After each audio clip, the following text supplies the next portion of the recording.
So we just finished chapter 3. We're not going to do 3.6 from our textbook, which talks about, I believe, modeling.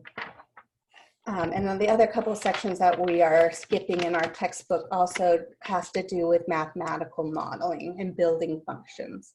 So we're learning a lot about graphs and finding equations of graphs or graphing things.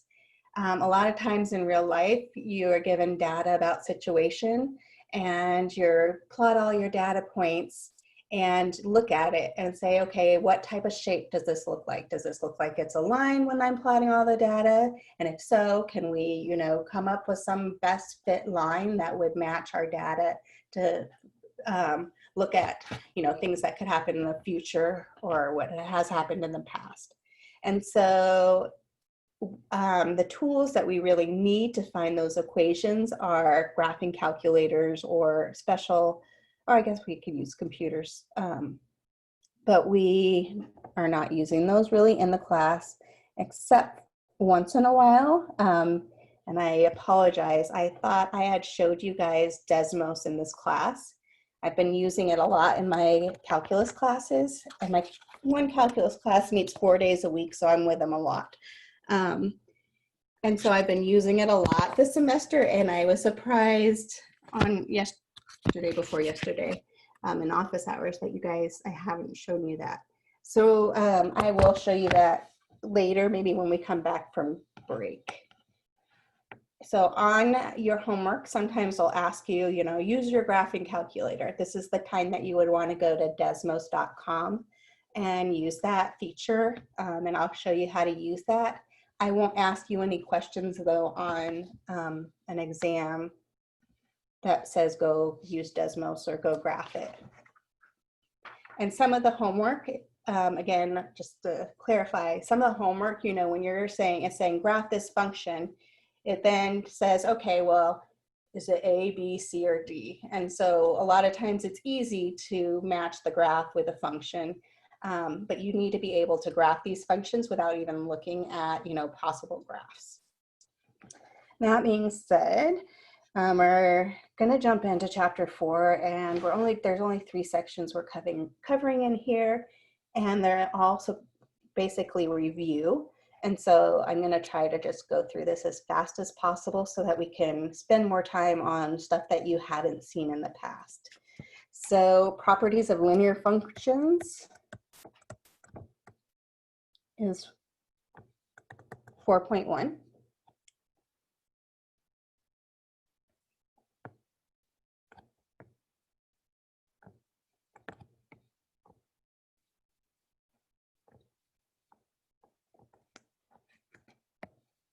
Okay, so we had seen, right? Y is equal to mx plus b.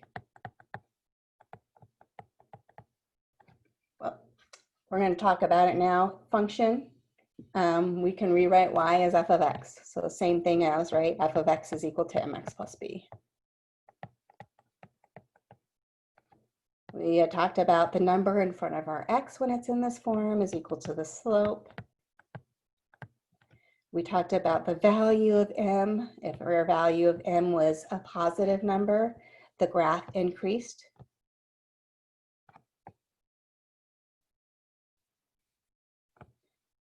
If our slope was less than 0, then our graph decreases.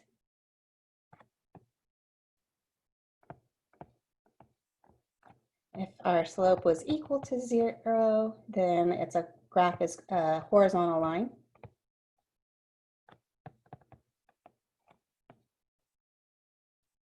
And that's where we say it's constant.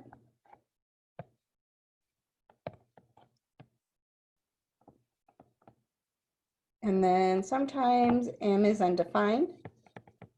I guess if it's undefined, really, it's not a function. This is where you have a vertical line.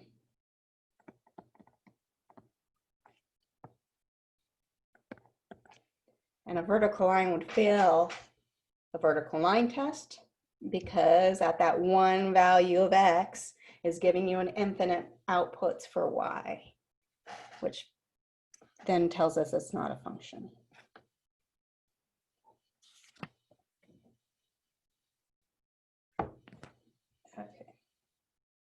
So on the following, for the following problem, you want to find the slope and the y-intercept of each function, use the slope and y-intercept to graph the function, what is the average rate of change of each function, and determine whether each function is increasing, decreasing, or constant.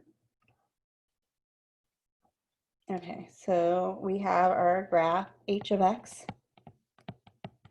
This is equal to negative 2/3 x plus 4.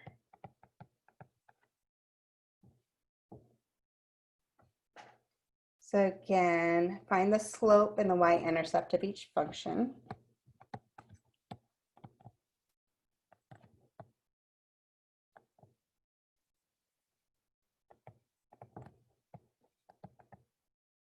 Well, it's in that form that we can tell what the slope is and we can tell what the y-intercept is. So our slope, right, is negative 2/3. And our y-intercept, when x is 0, we get back the constant 4. Then they want to know, is the slope, use the slope and the y-intercept to graph. So we have 1 point we know on the graph, which is at 0, 4. And then the slope is giving us directions on how to get new points from this point. So it's the change in our y value over the change in our x value, rise over run.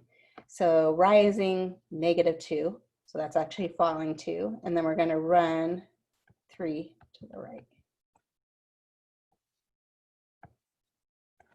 So if we fall another 2 and run another 3, we have another point.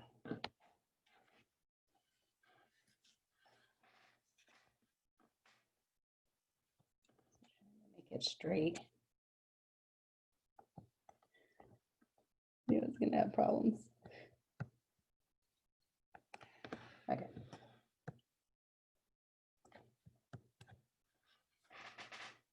Okay, so we got our line. It wants to know what's the average rate of change.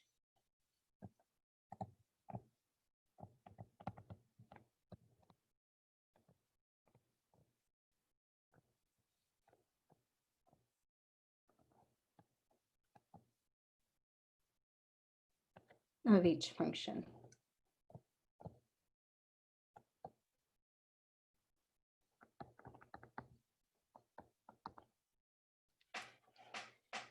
If this was not a line, our average rate of change would change depending on what points we were looking at. This is a line. It doesn't matter what 2 points you choose on this line. So if I chose this point here, right, 3, 2, the average rate of change is always going to be negative 2/3. Let's see.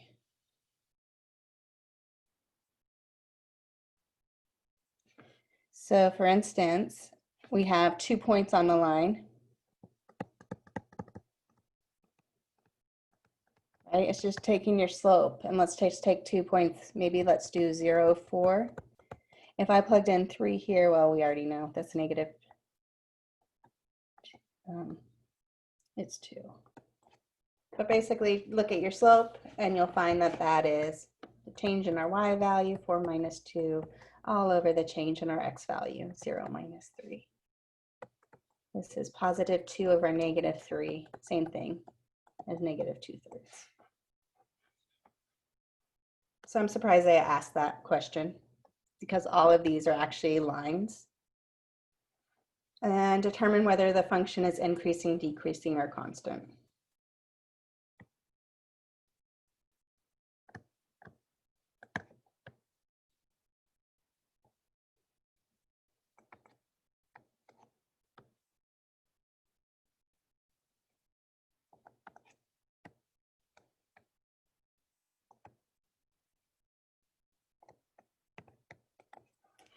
Well, look at the sign of our slope.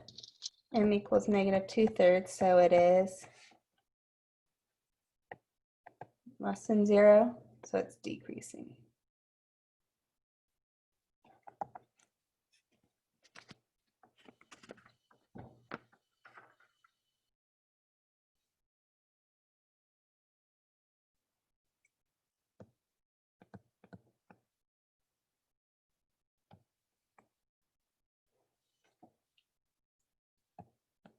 So given values, looking at just the points that you're given, you need to determine, determine whether the function is linear, nonlinear, and if it's linear, determine the slope. And so we're given points. So let's say -2, -4, -1, -3.5, 0, -3, 1, -2.5, and 1, -2. Actually, that was wrong. That last x value is 2.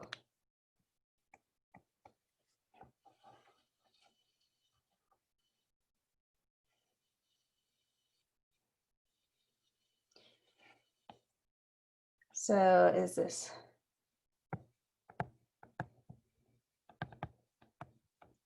a linear function?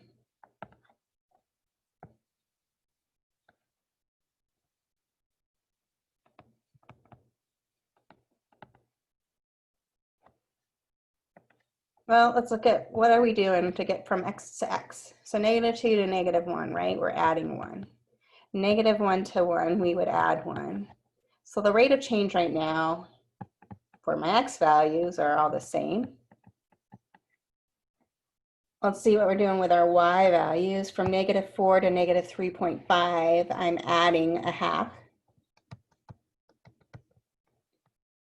-3.5 to -3, I'm adding a half. So each time I'm doing the exact same thing. The rate of change is the same for my x and the y values. And so I would say, yes, this is a function. What did it say? If it is a function, determine the slope. So it doesn't matter what 2 points I choose. I'm going to choose some that have the ones that have whole numbers or integers. So let's look at -2, -4, and 0, -3. So our slope is a change in our y value. So -4 minus this -3 all over -2 minus 0. So we got -4 plus 3 is -1 all over -2 plus or minus 0, which is -2.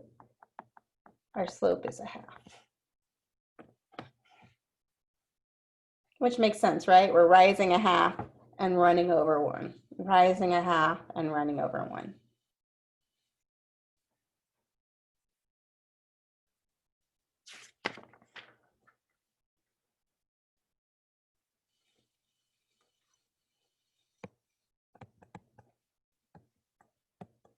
Same directions. What about -2, -1, 0, 1, 2? I'm sorry, those are all your x values, and your y values are all 8.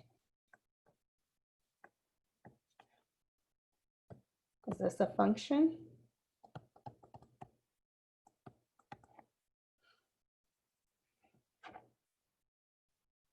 What do you guys think? Function?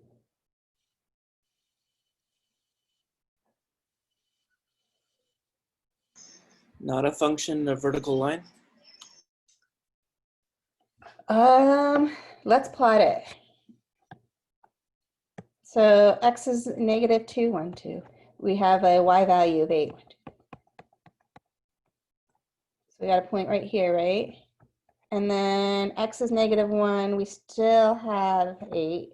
Horizontal line. Yep. And so horizontal lines, are horizontal lines functions or not functions? Functions. They're functions. Oh, so yes, this is a function. And what's the slope?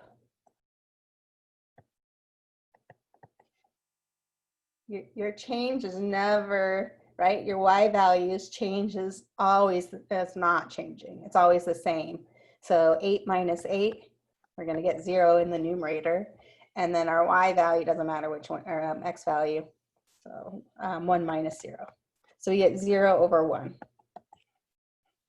0 is okay in the numerator if it's not in the denominator. So this is 0.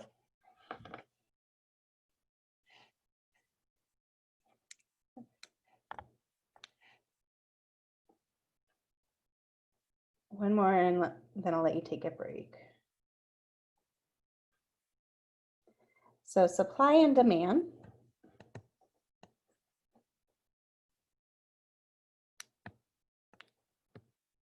Okay, a lot of times companies are looking at supply and demand. How much do they have to offer? How much does the customer want the product? Is there a high demand for that product or not? And so when you have supply and demand, sometimes we like to find what is called the equilibrium point. And so this is the equilibrium point is when your supply and your demand are equal to each other.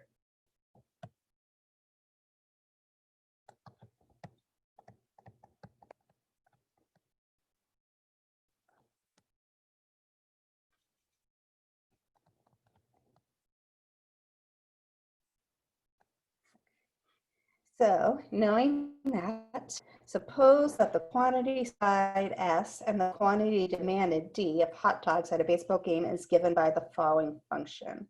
So S of P is equal to negative 2,000 plus 3,000 P. Okay, so that's the supply. Demand of P, so this T is the price, is 10,000 minus 1,000 P, where P is the price of hot dogs.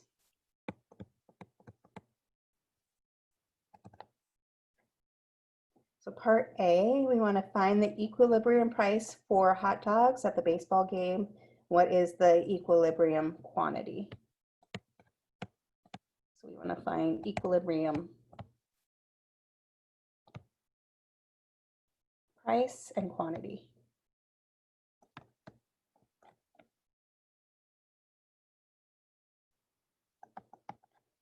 Okay, so we got to set those two equations equal to each other and solve for P. So we have negative 2,000 plus 3,000 P is equal to 10,000 minus 1,000 P.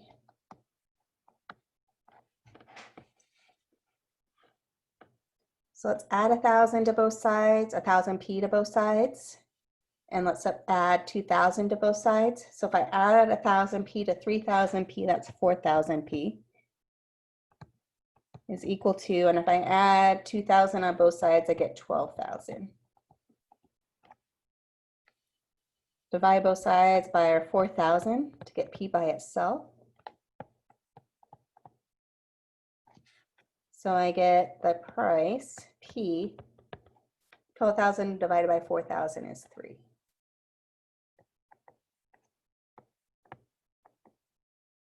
So equilibrium price, so supply and demand are equal when they sell the hot dogs for $3.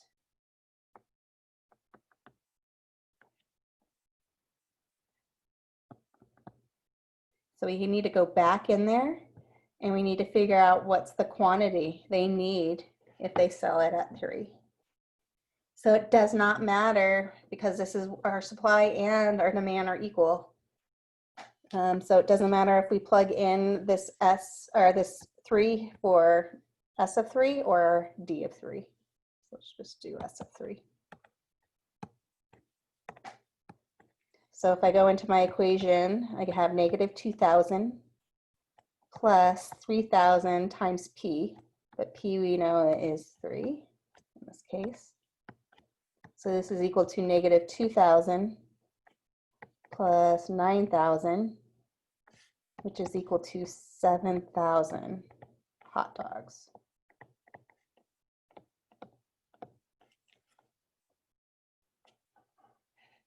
So the demand they found is 7,000 hot dogs at the baseball game when they sell it for $3.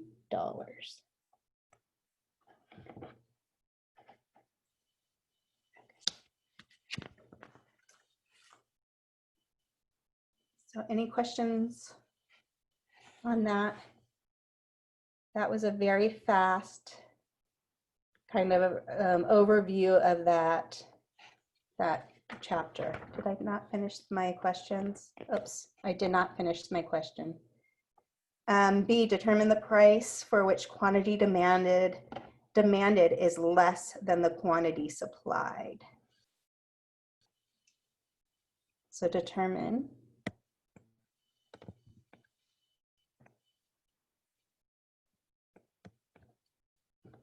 We want to know the price for which quantity demanded is less than the quantity supplied.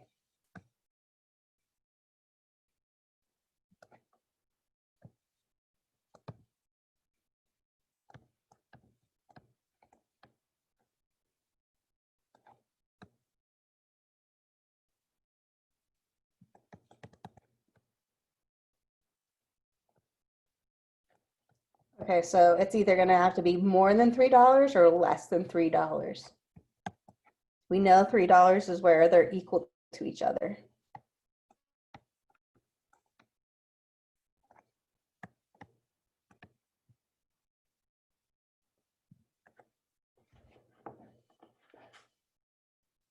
So another way to think of this, we want to know when the quantity, which is D, we want to know when our D of P is less than our supply S of P.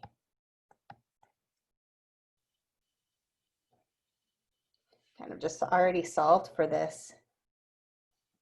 So actually, so in this case, it's 10,000 minus 1,000 P is less than negative 2,000 plus 3,000 P.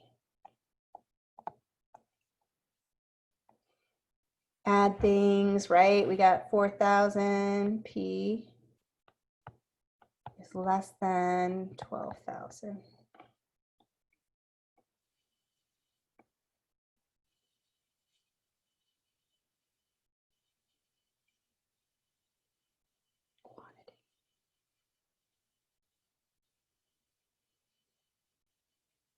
Sorry, S of P is the quantity, D of P is demand. And we want to determine when the quantity is less quantity. I have the inequality backwards.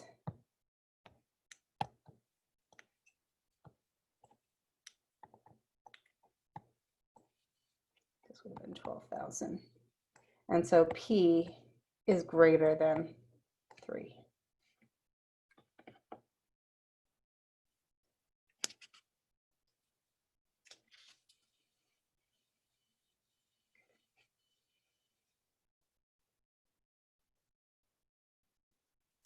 Okay, so let's stop there. We just finished this section, and then we're gonna take a break and come back. Stop.